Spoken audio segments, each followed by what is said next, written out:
Derrick Henry, man, this guy, he's the worst because let's be realistic, because people are saying, oh, you benched him. No. What happens is you start Derrick Henry and he performs bad.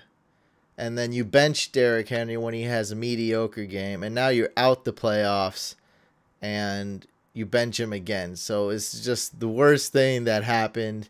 The guy put up 50 fantasy points today, an incredible performance, and probably makes the Jags defense one of the biggest busts this year. And, man, I drafted Derrick Henry, and I'm out the playoffs, but it is what it is. How many leagues are you in the playoffs, made it to the postseason, Mike? 4, including our very own Fantasy Couch League, and I'd like to say, before the league season started, during the draft video, a lot of people gave me props. They said I drafted well. Well, guess what, guys? I have a chance to win it all. Oh, I almost forgot. That's what I want to talk about, that extreme tiebreaker. Mega tiebreaker, like the most intense tiebreaker ever. So, by the way, guys, my name's Hussein the Brain, if you don't already know. I'm the host on the main channel, Fantasy Couch, and this is a live show. We do it on our second YouTube channel, Fantasy Couch Podcast. I'm joined in with my co-host, Mike Mattal, and we strip this audio. We put it on iTunes, Stitcher, Google Play, and Spotify, but it's more fun live, so make sure you're joined into the Fantasy Couch Podcast channel on YouTube.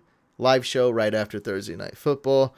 So we're going to be talking about, well, that's it. You guys watched the game. You guys know what happened. Jags are horrible. They have a lot of question marks going into next year. I still think their defense could be good, but their offense needs to help them out a little bit. Like it's the one of the worst case scenarios, right? Your offense isn't doing anything, and it's too much pressure on the defense. The defense can't do everything. Not in 2018, not in 2019, not in 2020, not in this modern day. Derrick Henry went off. Of course, nobody started him. And if you started him in the playoffs, raise your hand in the live chat. I'd like to know. But you're going to have to prove that by showing a screenshot later on, because I don't believe you. We're going to be talking about... Haters will say it's Photoshop. Yeah. And then when you show me, I'm a Photoshop expert, so I'll probably say it's Photoshopped.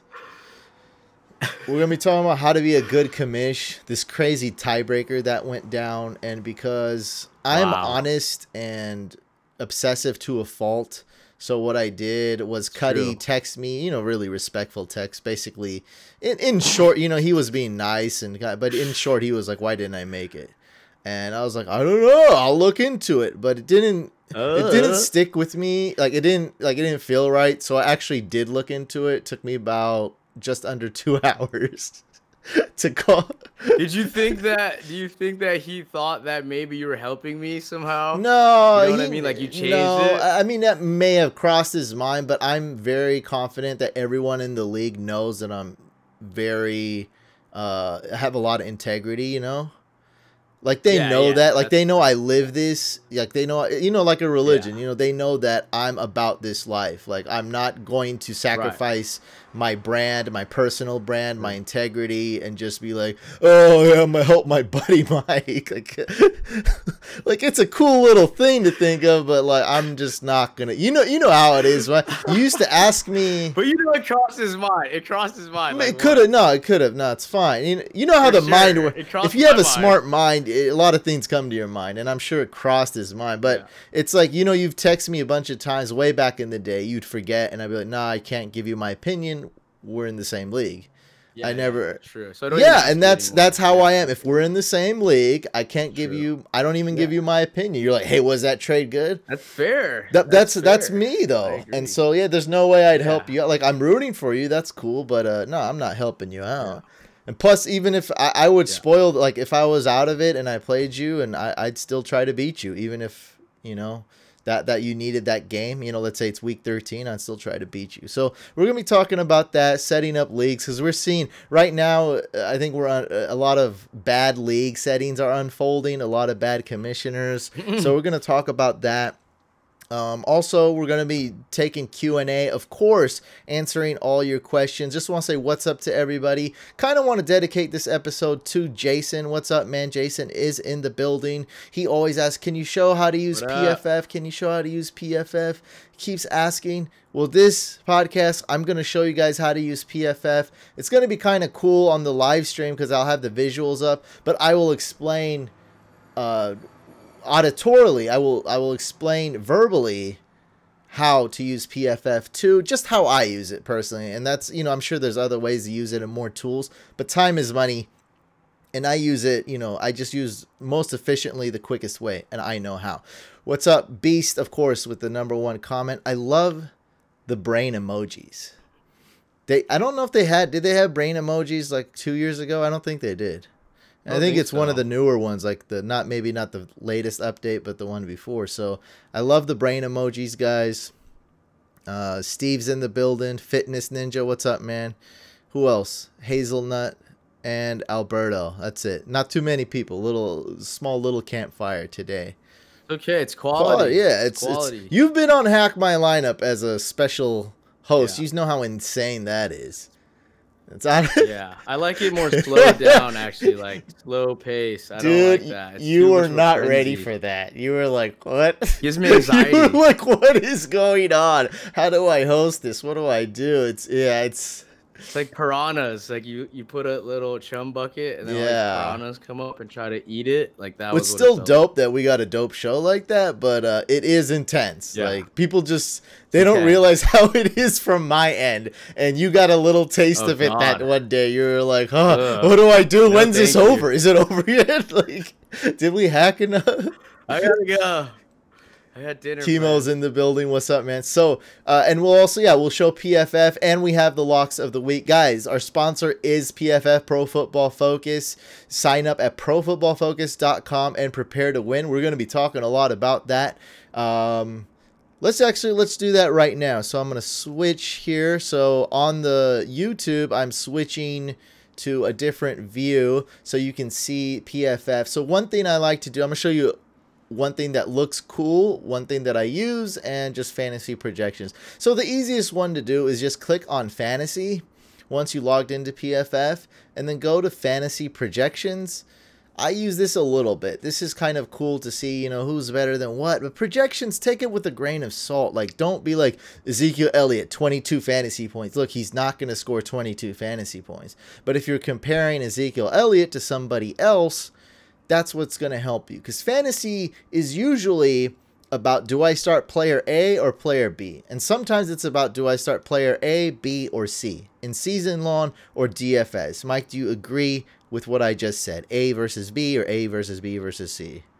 Yeah, I've always told people, like beginner players especially, like projections don't matter. It really doesn't. Like, it's just a guide. It's probably just calculated by average, but in reality, no one can really project. So it's just, it's not a good tool. And, you know what I mean? Free projections are worse, by the way, than premium ones. And these are premium ones, and still, like, it's not about that number next to it. So that's really all it is. And make sure you have your settings right, like PPR. Most people are in PPR. You know, if you're on DraftKings, you know, select DraftKings, whatnot. We know Crypto Fantasy Sports that we play on sometimes, they use DraftKings scoring. I love that. So that's it. That's really all that is. And change the position. This is pretty straightforward, guys. And you could do it, I believe, for the rest of the season as well. If you click weeks, just change that to rest of season, or just keep it at week 14, which is the week we are now. Now, some more cooler stuff. This is my #1 tool I go to. So that was under PFF, profootballfocus.com. I click on fantasy and then go there. Now we're going to tools. This is under tools. So I click on tools, and this is all under Edge, by the way. I do have an Elite subscription, but that's under Edge is the cheaper one. So under tools, my favorite tool is wide receiver cornerback matchup. So I'm going to click on that. And right here, you can see this. These wide receiver versus cornerback shows you which cornerback's guarding which wide receiver. This is never free, okay? But other people have given me their accounts because we have such cool fans. You know, the Couch fam's so cool. Wow, that's yeah. They just cool, give me their accounts. Like, check this out. I've seen this on other websites. It's not as good. It's basically the same information, but like I said, time is money. It's not color coordinated like this. And honestly, guys, look, they are sponsoring us, and I want to do right by them, but I'm really not showing this off to like kiss their butt, because they're not even checking in on me at this point anymore. It's week 14. The person who inspired me to do this is Jason, who's listening to the podcast right now, kept asking, and I genuinely love PFF, and everything I'm telling you is true. At the same time, I do want to do right by them, so I am showing you, you know, what it is with PFF. So it says the advantage. It says you can switch it to height, weight, speed. I don't use much. Not that it's not important. I just don't have a lot of time. But I do go to pre-snap position. So if you click that filter, you can see if they line up on the left side. The wide receiver lines up on the left, the slot, the right, and the percentage of times they line up there. Same thing with the cornerback. Basically, you get to see which corner is lined up against which wide receiver. And it has a percentage advantage. Like right here, it says Bruce Ellington playing in the slot going against Leonard Johnson, the slot cornerback for the Cardinals, has a huge advantage. And, you know, Ellington's been getting a lot of targets recently. That's a great sleeper start. Juju Smith-Schuster, Ryan Switzer, Chris Godwin. I'm sure Adam Humphries too. Adam Humphries, Chris Godwin. Look, all these guys have huge advantages over their cornerbacks. Keenan Allen. Godwin. Yeah. You like Godwin? I think Humphries this week, man. But how could you not like Godwin too? So yeah, I mean, I have him on my couch team, so I need. You want me to look up Evans for you, Mike? Evans actually has way worse of an advantage over Marshawn Lattimore. It says 8% in the light green. Godwin, Godwin is incredible. The fourth best advantage out of all, going against Eli Apple, 34%, and Adam Humphries right after him, 27%. So they do have some huge advantages. I believe it. Maybe they leave Mike Evans on the island. Marshawn Lattimore, maybe he does well. But if they have a safety over him, that could shut out Mike Evans, and it will. So that's Mike's every week comes out with the bold stardom sit him. Very bold this week. People were very polarized by my sit him. As it should be. Why have it boring? Yeah, like sit, you know, it's like, yeah. I like the non-obvious selection. And right now I just click tight end. It's the same exact thing for tight ends. You can see who has the best advantage. Looking at here, George Kittle has a huge advantage. Eric Ebron, you know, Travis Kelce, of course. But George Kittle going against the Broncos safety. And that's really it. And I just want to show you one other thing is the grades. And I just want to show you how cool this looks. Sorry for those listening to the podcast won't be able to see it. But I'll look at the chat. Jason, let me know if you're tuned in here. This is just really cool. I'm going to go to Tools, click Player Grades. And I haven't used this in a while. And then you can go to custom matchup or just pick one of the matchups. So let's look at the Giants versus Washington game right here. Actually, let's go Baltimore, Kansas City. That's going to be quite the game. One of the premier matchups this week, I feel like. And so I clicked on that, and it shows you everybody that's playing, their grades. Mahomes 92.5. That's like the highest grade I've seen here. Obviously. Yeah, Kelsey 87.7. So it shows you all their grades and the defense, you know, who's lined up against who. Pretty incredible. And you can even switch it. That's 2 tight end set. We can switch it to 3 receivers. We can click on Baltimore and have them on offense. Lamar Jackson. And then we can click on the player too just to see how they've been doing. If you click on a player, it'll show you their years. And that's really all I use. So I mainly use the when I have a like I'm choosing between 2 or 3 players, those are just some tools that I choose to help me with who I pick. Also, you want to look at targets, you want to look at snap count, carries, you know, the whole shebang. And that's pretty much it. Okay, switching back here. The more data, the better, you know. Yeah. The more knowledge you have, the better you can make an educated But decision. you never overthink stuff, right? And you never want to overthink stuff. I go with gut. I go with my feeling. Yeah. That's what I tell people. I'm like, I said sit Evans, but I'm not like you're the one who's in charge of your team. I'm just telling you what I think. You got to make the decision for yourselves. You know what I mean? At the end of the day.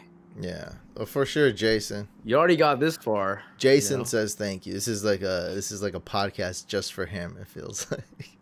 You're welcome, Jason.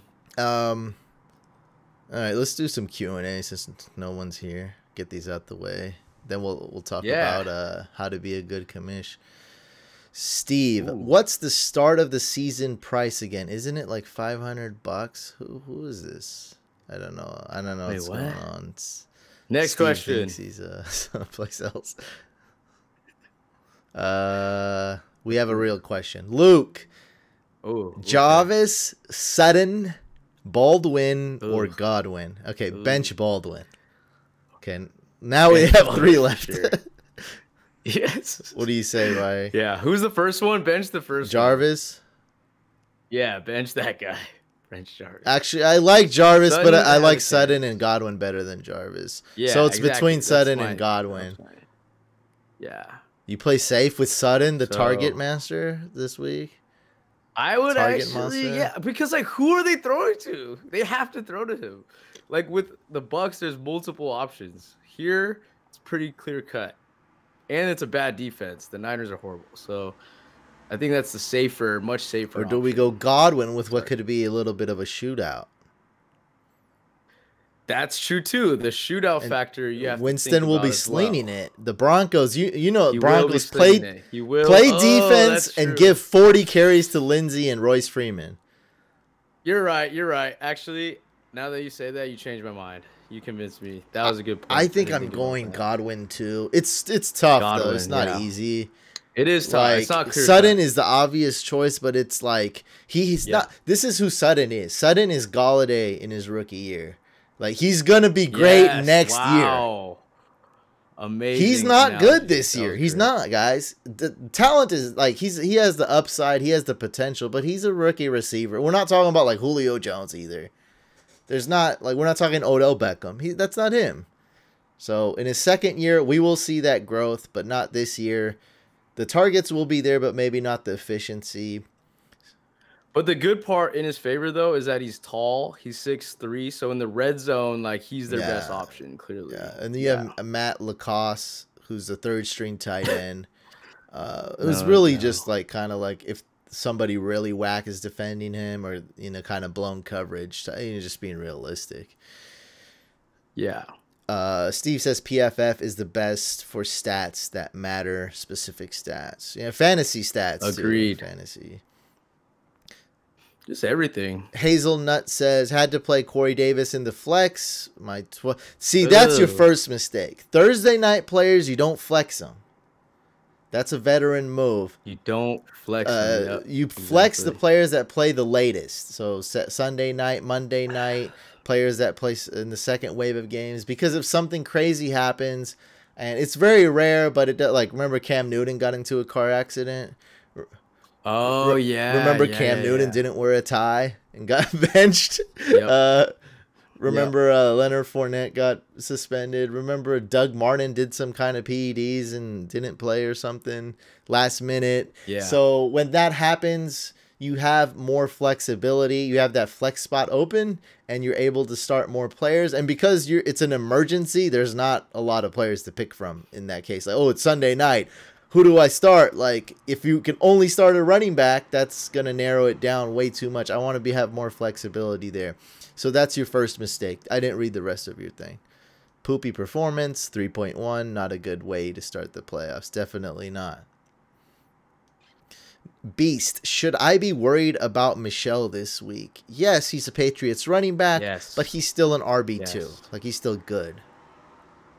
Risky RB2. Risky. Like, who's gonna? How can you trust the Patriots running back? Low floor. Yeah, all three are like not trustworthy.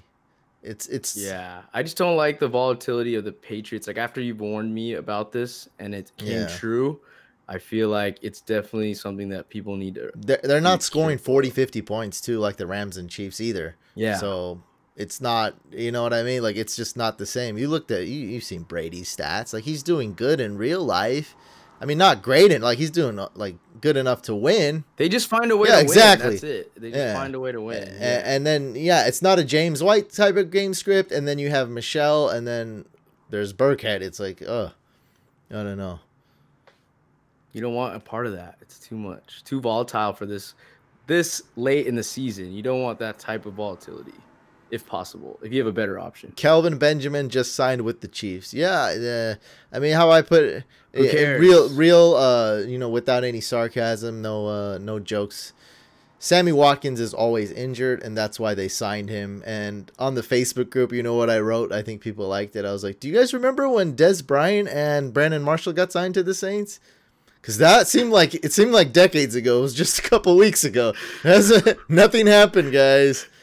So, yeah, that's all this is. Like, Sammy Watkins can't stay healthy. You can't pluck a wide receiver off the streets and just plug him in there and think he's gonna like change the offense. Like it's not. Yeah, I mean, it's probably a good signing by the Chiefs, but don't expect any production.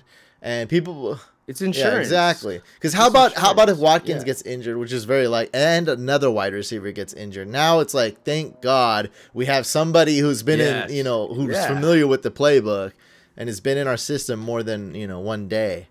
So that's all it was. Just insurance, adding depth.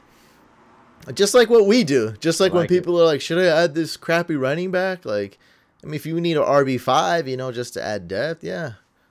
Go ahead. I added Chase Edmonds today. I mean, I'm not gonna play him, but if something happens to David Johnson, then man, you got it. There he is. You might have you got to combine. If you combine Chase Edmonds and David Johnson, you got yourself a real running back, which is kind of what happens if DJ does go down.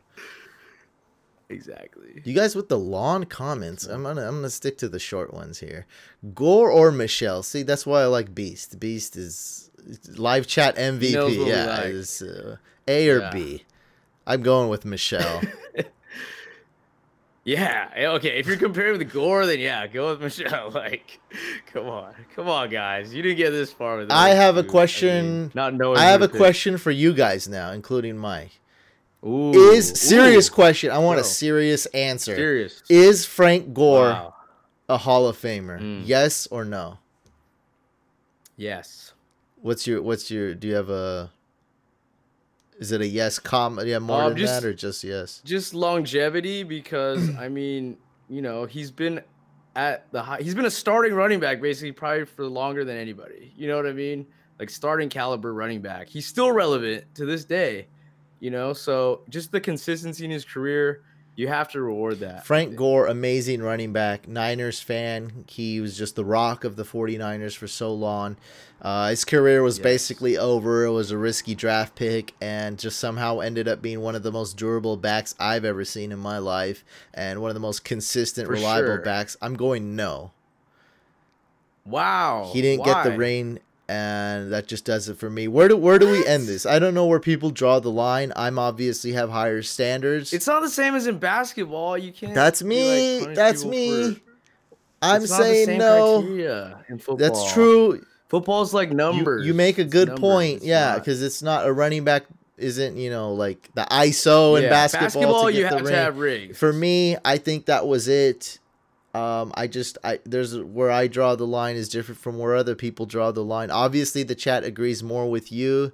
Only person that said no was Jason, and he was not influenced by me because he was the first one to answer. Sure, now he answered before I said anything. I'm kidding. He's the first one to say something. So I think we have about 5 or 6 yeses, and we know 2 and we know so 7 yeses and 2 nos. So people against us. Just look at the numbers. If you look at the numbers, it'll back it up. Hazelnut says he's the 4th all-time leader rusher. Yeah, how could you not have the 4th all-time rushing leader in the Hall of Fame? Like, what kind of Hall of Fame is that? I just feel like I could tell the story of the NFL for my generation without talking about Gore that much. I don't think I have How could to. you say that as a Niner fan? That's blasphemy. I feel like if they won that Super Bowl, I could have did You know it. how many people don't win Super Bowls? Super Bowls like luck. It's like a Oh yeah, lottery. you have to have a Like, good you know, team. the Good, same not team luck, never but yeah, you got to wins. have a good team. Yeah. Yeah, it's not his No, fault. it's not. I can say. I don't know. I just that's just how I. He got to a Super Bowl. That's not enough. He got Which to is one. good. We Which just is didn't good. win Yeah, it. he did very well, but I don't know.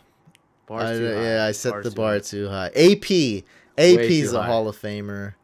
Oh, First come on. ballot. Yeah, I mean, that's When I obvious. put that, He didn't win I put that anything. poll up. A lot of people made fun of me for like, is that even a question? 10% of people on all platforms, it was 10%. Twitter was like 11%.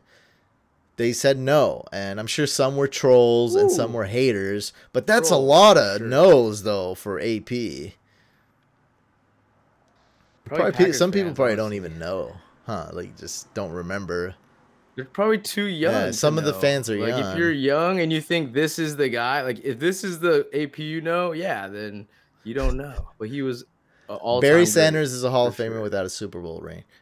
Valid argument against me. Thank you. But you can't tell the story of a lot of stories during that time without Barry Sanders, without the Madden game, without the Detroit Lions, without just somebody. We compare people to Barry Sanders to this day, and like Saquon Barkley, a lot of comparisons to Barry Sanders. But there has to be So you have to reward consistency at some point. Like he's been so consistent for years. You know what I mean? The average lifespan of a running back's like 2 years. He's been a starting running back for almost a decade. The one reason that I think that I might consider him in is because he did very well for somebody who had high expectations, but he didn't have. I believe didn't he tear both his ACLs or something in college? He had some kind of knee issues, and that overcoming that is. What do you want? It's beyond incredible. Like it's just because a lot of people were like, this guy could be done. Maybe we don't draft him, and he did so well. I don't know. And he's a legend in the state of Miami. Ask anybody, and Frank Gore is like, he's the guy. He's still doing okay on the Dolphins. He's still starting. Yeah, he's like the reason why Drake couldn't be a workhorse. Like, dude, like we have to go with a reliable back. Yeah, Frank Gore. Gore sucked last year, but it was because of the Colts. I mean, it wasn't even. But he's old. Yeah. Like he's just. Well, he did good 2 years ago when Luck was playing and he was on the Colts. Dan Marino, no ring. Oh, these guys are clowning me. Exactly. These guys are clowning me. They should, as they should. The football, I mean, the ring only matters really in basketball. Like that's the only sport where you really need a ring. You know what I mean? Because one player can affect a team so dramatically, but in football, other than the quarterback, no position. Yeah, exactly. Yeah. It's more of a team thing. John Bird asked. This is a good question. Phillip Rivers a Hall of Famer. I think. Yes. I think this year will answer that question. He is on the route to become a Hall of Famer. I love how he's playing this year. Like, I'm just amazed. And it's overshadowed. Like, Mike probably had the best realistic quarterback scenario in the Couch League. Drafted Mahomes late, and then Phillip Rivers, like, the last pick of the draft. Thank you. I mean, realistically, in a money league, you can't get better. Like, I drafted Mahomes and Matt Ryan, and I think you did even better than that. Because you got Rivers like last pick, so that's because pick. Like I had to get Matt Ryan like round 8, Mahomes round 8 or 9, better. So it's like, and Rivers is just playing out of his mind, and I think this year, let's see how he finishes this year, and that's just how I'm gonna do it. Okay. Are you saying he's not because he doesn't have a ring? Is that it? A ring would help. You get a ring, you're in for me. Rivers gets a ring, and he's a first ballot Hall of Famer. Of course, but like his numbers speak for itself. Like you don't need a ring when if he screws up this year. I'd probably say no. Not Hall of Fame. You gotta end it. You gotta end the story. Look at Peyton. Look at how Peyton Manning ended his story. The man couldn't throw a spiral, and he won a Super Bowl. That's amazing. Yes, that's not a realistic story that everybody can achieve. But Phillip Rivers, if he comes through clutch, he doesn't have to win a Super Bowl ring this year. But if he comes through clutch, plays well in the playoffs, I'm probably gonna say yeah, he's a Hall of Famer for sure. I'm curious to what the group thinks. I know they'll back. It sounds like they're making fun of me. I can't tell because this guy says Joe Flacco and Nick Foles Hall of Famers. There are so many Hall of Famers playing currently or who have recently retired. Is Jason Witten a Hall of Famer? I think his commentating career is knocking him down a bit. He's underperforming in the booth. Well, yeah, but I mean, for playing careers, he's like Frank Gore, huh, Mike? Yeah. No, I mean he's dominant. It's the thing. There's not a lot of tight ends though that are good. Yeah. So like he was just really good. Shoot, who else? Yeah, so, other than and Gronk was always hurt, but yeah. It's like Tony Gonzalez and Witten are like from the same. Yeah, class, you're right. so I can't even think of that many tight ends. Like who else is like Gates maybe Bubble Hall of Famer. It's just a tight end position. Like there's no great players really. You're right. That last, for whatever reason. Now I don't know what's going on. This took they're just putting a name in the chat and then asking if they're Hall of Famers.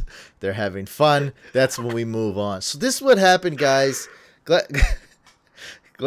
you guys enjoyed this segment. I got those spicy opinions. My opinions may suck. But they're true. This is my honest opinion. We gotta end the story. We gotta if Phillip Rivers ends this good. If I say like the guy wasn't clutch, I'd probably say no Hall of Famer. I say look, he played his heart. He played well in the playoffs. He did well. He led his team as far as they could. They had some great playoffs. Even if they lose barely, I'll be like this guy's Hall of Famer because the way he played this year was out of control. He played better than anyone thought. Just really helping that team win. And now with Bosa back and healthy, that team could win a Super Bowl.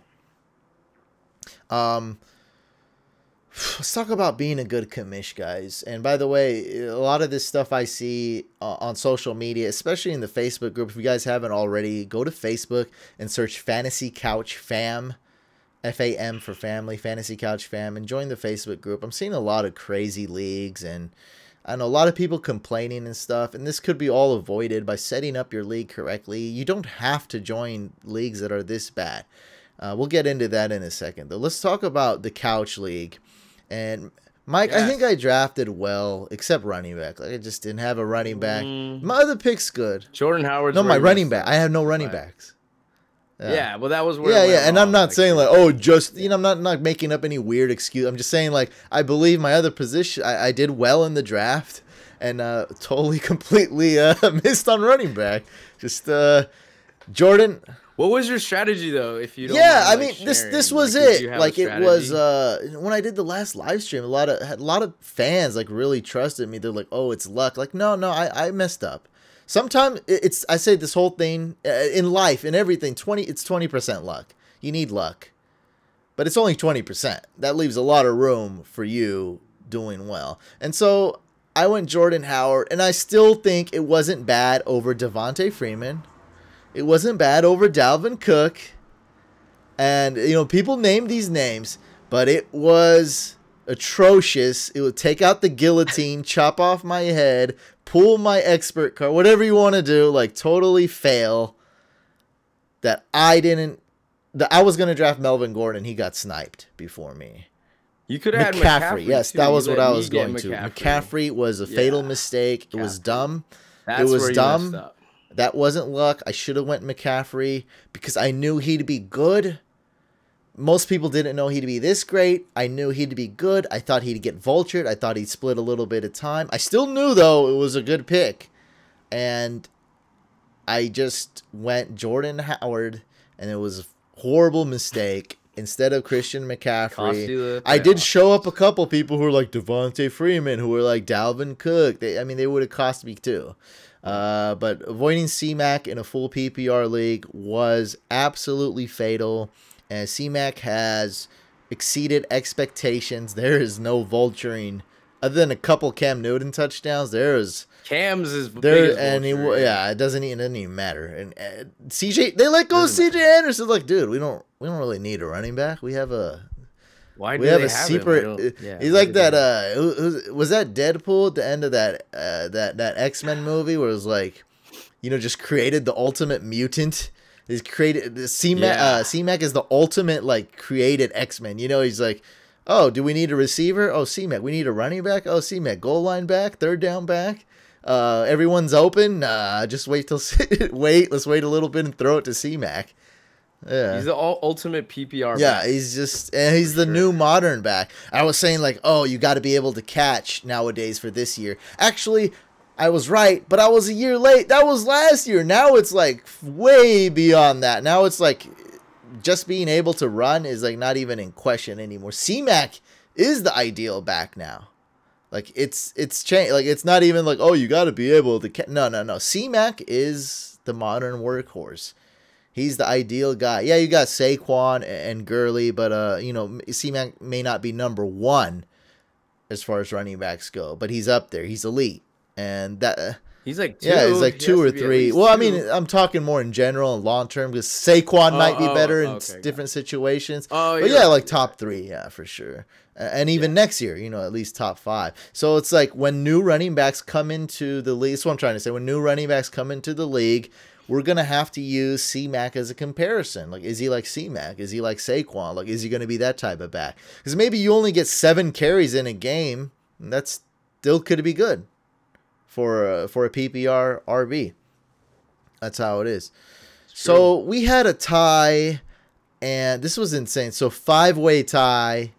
What is it? Jeremy, the villain, you, Cuddy, Drew, and Scope, right? Drew and Scope, yeah. All you guys won except Jeremy. Thank God he didn't win.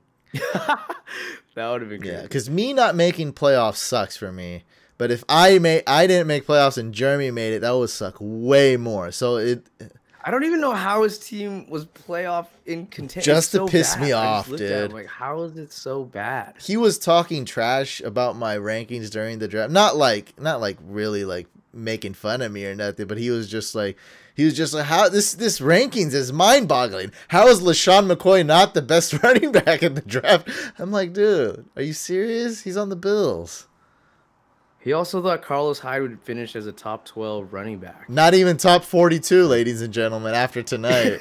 Not even top 42. You have to click next on Yahoo and ESPN to even find Carlos Hyde. That's how low he is. He bet me $100, which you still need to pay me, Jeremy, if you're listening to this on the off chance. But that was a horrible prediction. So if he thought that Carlos Hyde was going to be a top 12 running back, like he has no, rankings, he shouldn't be talking about rankings. So I'm very good at explaining stuff, and I will try not to take too long on this, and I'll do my best to explain it. This is how the tiebreaker went down. So I set it to head-to-head to make it more similar to the NFL. I think next year we'll vote and have it to be points 4 is the tiebreaker. Should be points. Because it's so much more simple and makes sense in fantasy. So we'll probably do that. But for those of you that do have head-to-head, this is how it went down. Mike scored the most points in the league. But it's head-to-head tiebreaker. And Mike had the 4th seed, the highest seed out of all those people that are tied. So we're like, okay, whatever. It must have did something. But then Drew got in 6th seed, and he scored the fewest points out of all 4 of you guys. And so we're like, what happened? Like, wait a minute. So I figured it out. I wrote down a bunch of notes. I Googled, how does ESPN work in this? And I found out what it was. So it goes by head-to-head record for the people that are tied. If the head-to-head record, the amount of games played, are not the same amount of games played, then it goes to the second tiebreaker, which is, of course, points 4. Now, Mike played 3 games.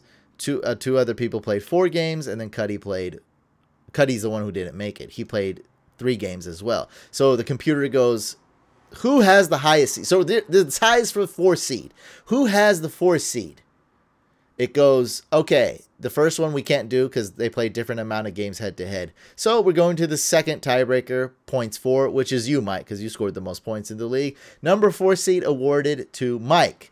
Done. That's locked. Okay. Then it goes to seed 5. Okay. Still uneven. 4 games played, 4 games played, 3 games played. Okay. It's going to give it to Scout because he has the second most points in the league, amongst the tiebreakers. Okay, number 5 seed goes to Scout. Now it's between Drew and Cuddy fighting for who gets 6 seed, who gets 7 seed. Now these two guys have the same head-to-head games because, of course, there's only 2 people. They, of course, had the same head-to-head games. They played each other once. If they played twice, then they would have played each other twice. Cuddy lost only 1 game out of these head-to-head matchups, and it was to Drew. Oh. So even though Cuddy scored more points, Cuddy's number 7, and obviously everyone was in question of this. Everyone didn't know what's up, but I believe it kind of worked out well. Like I feel like it didn't work out so bad. I should make it. You should have made it. You did, sure. And Drew did beat Cuddy, so I feel like it wasn't that bad. But it took me so long to figure that out. What happened, and now I'm becoming a playoff seed expert. The more you know. That was your last like test, like obstacle as a commish that you had seen. Dude, seriously, you know, like I've seen everything, and it was like these playoff things are always so weird. And I think we played a long time combined. That's the first time I've ever seen anything like that. Like it was so like strange. No one could figure it out. Yeah, like, it was like, so weird because usually the tiebreaker is between 2 or 3, sometimes 3 or 4, but it's usually points 4. It's easy to figure out, or it's, you know, just head to head. Like it's so easy to figure out, but we couldn't figure it out, and we did away with divisions, so we were expecting it to be easier. But it wasn't. Easier. So, I did not make playoffs. I lost in the Couch League. I didn't draft the running back. It happened. Is that you? Yeah. Is that outside your house? I'm gonna close the window. Oh, is that me or is that you? It's usually you. Oh, I know it's usually me. That's why I was like, strange. Okay, that's better. Moving on. A lot of people are complaining. Like, there's this guy in the Facebook group. He's like, I'm playing with my boss, and he doesn't let me trade with my girlfriend, and he did this and stuff. And it's like, you know what? That's kind of, it's not right. Like it's kind of like a crime, right? Like he committed a crime. Like he broke into your car. But, dog, you did just park your car in the worst town where there's the highest rate of cars getting broke into. So if you know, so you don't have to work for this guy, but I get it. Like, it's your job. Like, you know, you don't have that much of a choice. Like, you don't, you know, you're not forced to work for him, but I get, you know, he's your boss. Like, what can you do? But you don't have to be in his league. If you know that this guy's the worst boss ever and he's a dictator and he takes advantage of his authority, which is very serious. Like that's not cool. Like to be like, oh, what's he gonna do? Like rise up? Like that's what bosses do, though. That's why they're the boss, because they're alpha males and they're ready to crush people. Yeah, but they don't need to do that in the league too. Well, who would be in a league? That's what I'm saying. Right. But why are you in a league with your girlfriend and that's your what boss? I'm. Like, you pick that's one my or the point. other. So that's this guy. So I just like deleted the thread because it was getting negative and people were like, I didn't want to get it. Like I was just like, we need to concentrate on other stuff. Like plus I want to promote other stuff anyway. This guy's. So he posts. I'm like, dude. And so what he did is he dropped all his players. So that's a child. So what'd you do? You acted like a child. You threw a tantrum. That's what you did. So you throw a tantrum. That's the way to get back at this. No, you don't. You're fired. You don't go find another job. No, you don't choose to not be in this guy's league. All you do all year is complain about this guy, how he's the worst boss, he's this, and, you know, worst commission. Yet you join his league, and then at the end you throw a tantrum. Like, what did you think was going to happen? You thought this guy was going to be a fair commissioner? Like, what's awesome, guys, is fantasy football is supposed to be fun, and you can pick what to do. You can pick what league to be in. Join a forum. Do something. Find another league. Like, why do you do that? I absolutely hate when people drop all their players at the end. It's so childish. It's so dumb. So I feel like what you did in that case, what you shouldn't have did that, man. I don't know. I don't know. I felt like it's almost as bad as what your commissioner was doing. Obviously, you shouldn't Yeah. do that. Don't do Cocoa Puffs or Fruity Pebbles. Cocoa Puffs. Cocoa Puffs. Definitely. Then you could drink the chocolate milk at the end. Ban players who don't update their team. Well, if you have a buy-in, that usually doesn't happen. So when you're playing for money, that's like if you hire an employee, you're like, I'm not going to pay you. They probably just won't do anything. They won't do a job. But if you're like, hey, I'm paying you good money, there's real money involved here. They're like, all right. But some people do that even if they pay money. But They're it's just like, if there's no punishment. But it's like a lot different though. I guess after after they know they're gonna. Yeah. So it does happen. But that's not as horrible. But yeah, you do want them to make sure they're starting their right players and whatnot. And you told me that. I was like, hey, what should I do when a player was being just not starting anybody? You know, just had like a tight end who was injured in there. So I sent him a text. I was like, hey man, you know, do the minimum and just put, you know, some players that are starting this week. Like do the minimum and keep the league competitive. They're like, okay. And if they don't, yeah, you're gonna have to have some kind of punishment. Like that's what it comes down to. If there's no repercussions, like why? I mean, anyone can do. We're always motivated. Humans are always motivated by something. So either it's money or winning or beating somebody or a repercussion, a punishment. You got to do it. Dude didn't make the playoffs in my league, and he dropped the Bears defense. Yeah, see, you can't be doing stuff like that. Like, you can lock their team. You got to do something. Like, there's got to be a way to do it. The commish should step in though and just put it, you know, like do the right thing and just if it's obvious, like an obvious like sign of rebellion, then just reverse that, put it back on his team, and then lock the guy from his team. Boom, problem solved. Yeah, what you do is you add the players back. So if anyone drops players from their team, what you do is you ban that guy from the league, and you put all the players back, and don't touch the team. Don't set the lineup anymore because people will start accusing you. Yeah. Oh, you set it up really tough this week, but then when you played, you didn't set it up. So Beast asks, first year commish, next year any advice? I do recommend you reading my book, How to Play Fantasy Football. I have a lot of commissioner advice in there.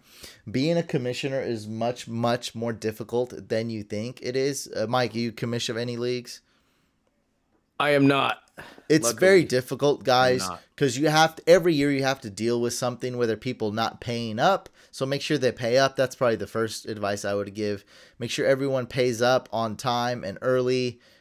Even if you have, like, what you got to do, this is a fine line. What you have to do is you have to have authority. You have to have backbone, but you can't make it look like you're a dictator. Even though you may have to be in some situations, don't make it seem that way. And I know that sounds unethical, but it's like, if everyone sees you as a dictator commish, they're not going to have fun. If they see you as a cool guy who has authority and lets the league decide what's good, then they're going to think, you know, it's a more fun league. So some things that I do that some people may think is unethical, but I really don't care, is I have backups.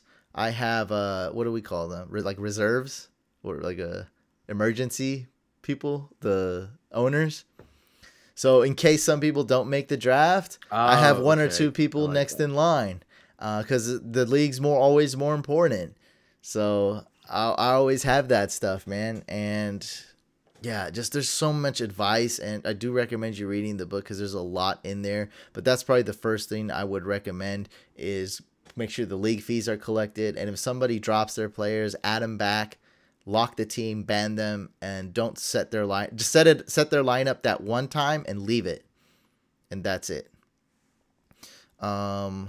Mike looks confused. He has ADD, guys. That's I do. It doesn't show on the podcast. See, I have ADD. Ours is probably equal how potent it is, but I'm also have a high level of obsessive personality. OCD, it's a different type of sure. It's different. You have OCD, and that's why I'm such a good video editor. And like, I don't want to fail, even if it's a really crappy thing or whatever. I keep going until like I beat it. I just keep going and going and going until it's perfect. I'm a perfectionist. So we're two different guys. So that's Mike's not confused at all. He's just that's how he is, and it doesn't show on the audio version, thankfully. When to veto? Thankfully. So veto. Then I'm gonna ask your opinion on this, Mike, since you're a bit more of the trade expert. But vetoing, this is what as far as this is what I was talking about. Like, don't seem like a dictator. What I do, I'll just be honest with you guys. What I do when I really want to veto something is I veto as a regular person. I don't use the league LM tools. I just veto, and then I text everyone and tell them to vote. So there's nothing wrong with that, but I am Hussein the Brain. You know, like, everyone knows my number. I have more influence. Like, I realize that. But, you know, when it comes down to it, technically, I am just a person in the league. I'm not using any of my LM tools. I just tell people to vote on it, and I tell them I bring it to their attention, which technically is nothing wrong with that because anybody could do that.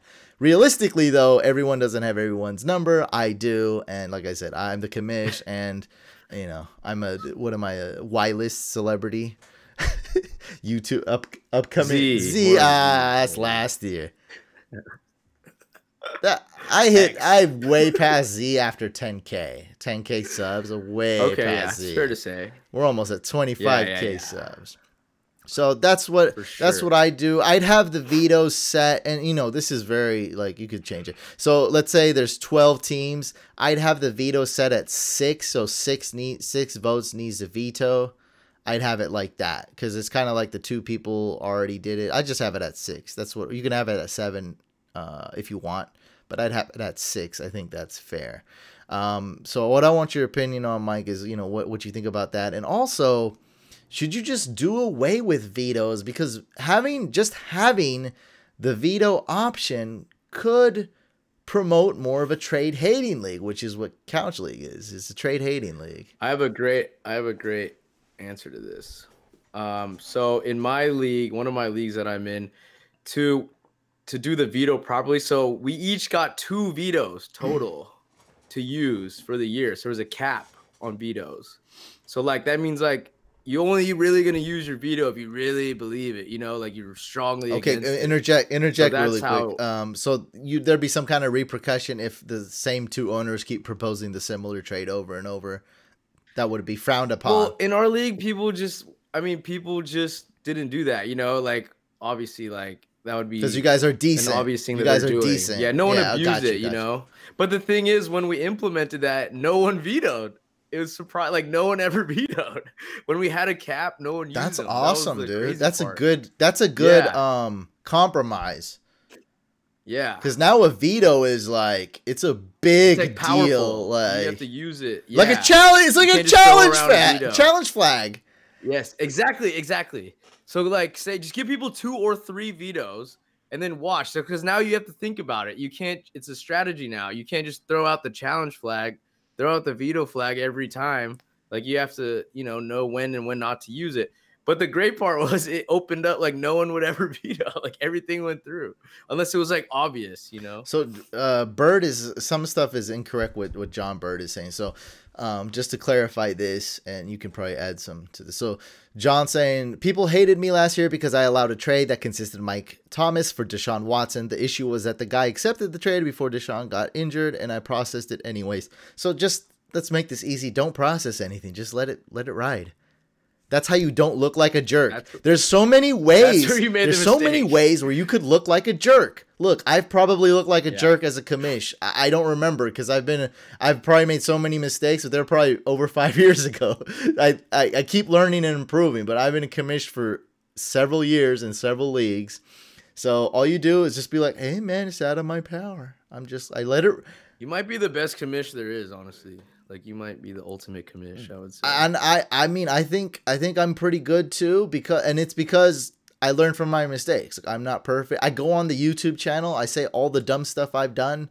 I go and say I drafted the Seahawks D early. Don't do what I did. You know, I tell them like straight, and people are like, "Oh, that's so stupid. You did that." I'm like, "Hey, man, I'm telling you guys, I'm being honest, and a lot of people enjoyed that. They're like, I appreciate that, dude. Like, I'm not perfect. No expert is, no commish is. So the best commissioners have the ultimate integrity, though. That's what makes you. It has to be someone you trust. Integrity. Like you have to be a trustworthy person. And I write that in my book, and it's like people trust me. Like I could go make a rule and change it, and most people wouldn't even question it. They'd be like, okay, you know, he's probably doing it for the betterment of the league. Yeah, like, exactly. You know, some like that dude's boss changes something like, like this guy's cheating. So anyway, so John, just be like, hey man, out of my control. I leave it just like I leave every trade. You guys know the precedent. I leave every trade as it is. The rules are set. I don't touch it. I never process a trade. I never do nothing. I just leave it as is. That way it's out of your control and you never seem like a jerk. And then John says this, which I think is inaccurate. Yahoo will block the trade if 3 people veto a trade. That's just a setting, right? Just like ESPN. Just change the number. Yeah, I remember. I'm on a Yahoo. Yeah, you just change the settings. So that's your fault. Change the settings. Don't have it 3. Have it 5 or 6. And what, Mike, is that a Yahoo league? That veto thing? I never even heard of that. No.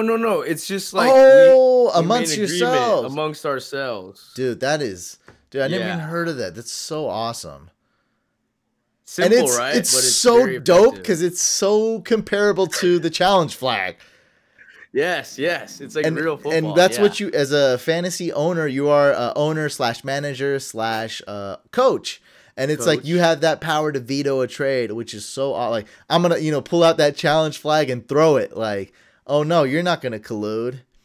Yeah, because I mean, if you're that big of a jerk, like 2 people are that big of jerks to like propose a trade again, like no one's that like big of a jerk. There's no room really in our league for that. And when I say our, not like anybody's league. It's any childish. Ideal league. It's like dropping all your players. Yeah, any good league that's competitive and fun, there's no room for people like that. Exactly. This is a question here. Any input, guys? What'd you ask, Ricky? I'm the commish in the league. This guy benched his whole team because he was late picking up Spencer Ware after Kareem Hunt situation happened. How would I handle this? Put the players back. Same thing. That's like just bench. Ban him from the league. Never talk to this individual ever again. Take him out of the league. Take control of his team. Put all the players back as it originally was. Start him and lock his team. Don't ever touch it. That's it. It's better. So what's the other alternative? Oh, leave them all benched or talk to this guy on the phone? Yeah. Come on, guys. You know the answer. Talk to him on the phone? That's gross. That's disgusting. Blocked number, dude. Block that dude. I'm never talking to that guy again. You're dead to me. And it's like some people are like, oh, really? You're going to really like not talk to this person? How about if something real goes? If this guy cannot handle a week 13, he can't handle week 14, then how is he going to handle a real situation when you guys are downtown and some guy on steroids walks up to you and stuff really goes down? A chair gets thrown out the window. This guy cannot handle week 14. I doubt he's going to be able to hand out like a life or death situation. Yeah, this guy, he proved himself in the micro, right? In the moment. He showed you who he was. Yeah, like I was in the music industry a lot. And there was a lot of I dealt with a lot of artists who were making money, like very little money, guys. They're talking $700, $800, and the manager would steal $200 every time. Wow. So if that manager steals $100 that week, next week $200 or $400 in a show, that's only making a few. Like that's nothing, right? Once you pay for gas and your T-shirt and all, like that's like all the money you have. If you're stealing that, trust me, when you blow up. When you're making tons of money, they're going to be stealing a lot more. It just shows somebody what they're going to do once the real money starts rolling in. So if someone cannot handle Spencer Ware in week 14, they're not going to be able to handle anything in life, dog. I mean, the thing he said didn't even make sense. He didn't like that he missed out on Spencer Ware, so he threw a hissy. There's more. He threw a hissy fit. Like there's a lot. No, it's sometimes. I feel like sometimes we are, but sometimes that's it. Like it happens. Yeah. Sometimes people just don't like it. Yeah. He probably sucks at fantasy football. Let's put it like that's probably the real thing. He's probably gonna lose. She's a Yeah, being a baby. She's a baby, child. throwing a tantrum. Toddler league. That's what it Can you force was. players not to overload the bench? This is you guys are asking specific questions. The big issue is have a great group of guys who are Yes, there you trustworthy, who go. have integrity, who love to compete and don't like to cheat. That's what you need. And all this, like the rule Mike invented is amazing, but it's not a rule that is set by a computer, right? It's a rule No. amongst gentlemen. Like Yes, when we there you play go. basketball, there's a rule: don't spit in my eye, don't hit me with the elbow to Yeah. the temple. Like it's just like we don't need to go over the rules every time we play and have a ref enforce it, right? Yeah. We just take out the ball and play. You know, that's it. Like it should be, Yeah. you know, because we're a group of gentlemen who just want to compete and have fun. So that's really all it is. And if somebody's doing something, you text them, give them one warning, and then you might have to take over their team. Like that's it. If someone makes a mistake, then let him make one mistake. So if somebody accidentally drops Deshaun Watson, let's say, make sure that set a precedent. Tell them beforehand, look, everybody, if you make a mistake, you're allowed to make one mistake. You have to tell me immediately, not 3 hours later, not the next day. Immediately text me that you made a mistake and I will add that player back. You can allow 2 if you want, but I'm just giving you an example. Allow 1 mistake or 2 mistakes. After that, that's it. So once you tell them that, you have to immediately add the player back. It's cool. Sometimes people bench players and accidentally do it. Be like, dog, if you don't want to show your hand and you're benching players, you're taking that risk, doing stupid stuff, I'm going to give you a warning. If it happens again, you're out the league. Guess what? They won't do it anymore. Or guess they'll be out the league. Do you ever get scared? Sorry. Do you ever get scared on the ESPN app sometimes? Because like when you're looking at the player profile, there's like a big red button that says drop player. I always get scared that I'm accidentally like when I'm scrolling, I'm gonna accidentally press drop player because it's such a big. It does button. happen. So you know, it is what I use a computer most of the time. Not gonna lie. Oh, okay, that's a see. I like adjust it on my phone. I get anxiety sometimes because I'm like, oh, did I just drop? On like, the phone, it takes up a large percentage of the real estate on your screen. Yes, but the button is huge. That's what like, I mean. If you scroll, it takes up like 15% of the like, screen. Why would they do that? Why would they make it that easy to drop? Like it's a free app. I don't know. it's silly. But I feel like they should change that. You know, like the design is not right. Yeah, they should. Well, hopefully this was interesting to you guys. And, you know, the problem with talking about this commish stuff, it takes a long time to explain. But I think you get the idea behind all this. And Mike shared some stories of his. Like, you get the idea. And I know guys aren't easily replaceable, but that's really the thing. That's how it is in life, too, you know, with your friends. It's the same type of thing. Just get rid of the bad ones. Keep improving. Do your best. Make it fun, make it competitive, and try to get the best group of guys. And you know where you can find the best group of guys? On our Facebook group. Go to Facebook and search Fantasy Couch Fam. If you can't get in one of the many leagues I commish, then, you know, post a comment there and see if you can get some people in there to play. There's all cool people who love to compete. And, man, that's where I would find people. There's also forums and whatnot, or just get your group of friends. Have fun and compete. You got to compete because they both go hand in hand. Locks of the week. Who you got, Mike? Ooh, locks of the week. So I think we both. Oh, you like this game, huh? Yeah. So I like. Of course, I feel like a lot of my bets are always against the Niners for some reason. It's weird. But anyway, so I have a teaser. I did Denver plus 2.5. I just think the Niners, like, they have no incentive to win, obviously.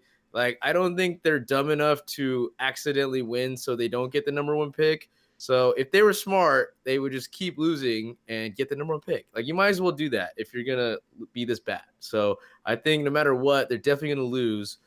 So Denver plus 2.5 seems like a safe bet to me. And then I have Chiefs pick them against the Ravens. I think the Chiefs, you know, they're dominant this year. And Lamar Jackson's just not mature enough. He's not experienced enough to beat someone like Patrick Mahomes head to head. So that's my 2 picks. So in other ways, I don't want to misquote you, but in other words, you think the Chiefs will get up and you don't think the Ravens can compete playing from behind with that big of a deficit? You think that's when they kind of unfold and don't get this W? They get a L. Yeah, I just think that, I mean, the Chiefs offense is so dominant. I mean, the Ravens have an above average defense, I would say, but like Patrick Mahomes is on a historical run. You know what I mean? Like these numbers haven't been seen in a long time, since Peyton Manning, since, like Tom, these are like Hall of Fame type numbers. I think he should be MVP over Drew Brees if you just go by the numbers. And I think that, they're going to finish the season strong, and they're probably going to be in the Super Bowl, I would say. With no Kareem Hunt, they will focus on Mahomes in the pass game.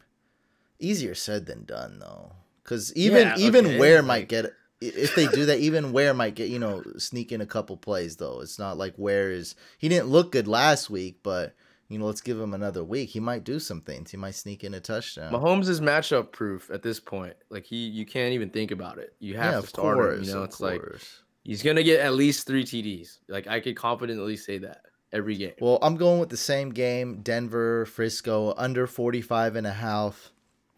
There's one way these teams win, and that's to not turn the ball over. I don't know why you're taking so many risks here.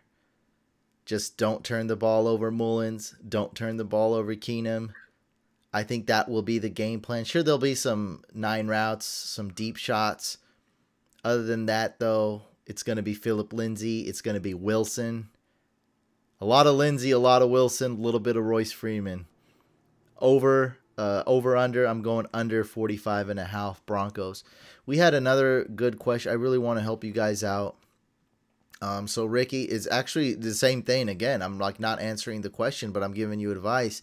Rick says, do you guys know what happens if you remove a team at this point of the season on ESPN? What you do is you never remove a team. You have zero reason to ever remove a team. Why would you remove a team? Dude, they're not commissions like me. You think they're the almighty commish like me? You just said I'm the best commish in the world. They're not on our level, right? Okay. It seems obvious. What you do is you ban that person, the owner. So you delete the owner, not the team.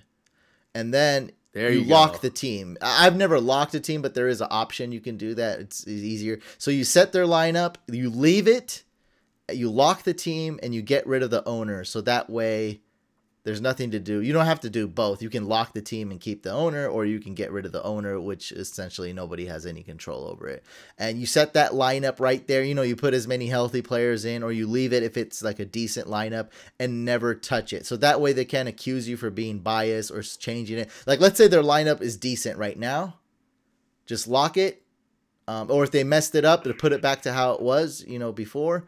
Just leave it. If not, if it looks really messy, injured players and stuff, kind of make it look, just put enough players so it looks kind of decent, and then leave it. That way, anybody that plays them, they can't accuse you for, week 14, you set the lineup good, and then week 15, when you played them, you set it up bad because you might have forgot or something. So there's no reason to get rid of a team, and it won't be good if you do. So don't do it. Agreed. And someone says truth. Didn't know you could do that. Yeah. So everything is different, but like I said, you can get rid of the owner in any type of league, or some leagues, some platforms allow you to lock the team. So you can do either one or both. But I'm getting rid of the owner, and I'm never talking to that person again if it's something that bad. Lose his number. Yeah, lose the number. It's all good. Rick Bobby says, thanks for the help, fellas. Yeah, that's it. So hopefully that was it. Like I said, with all this commish stuff, takes a long time to explain. It's kind of tough. It's ticky-tacky sometimes, but you guys get the overall message. It's basically the same answer every time. All right, guys, we're going to end it there. Make sure you guys hit up Fantasy Couch Fam Facebook group. Make sure you guys go to PFF and check it out. That's profootballfocus.com. Also, subscribe to both our YouTube channels, Fantasy Couch and Fantasy Couch Podcast. We have 2 YouTube channels, or you can subscribe to the audio podcast on iTunes, Stitcher, Google Play, or Spotify. I'm Hussein the Brain for Mike Mattal, signing off. Peace.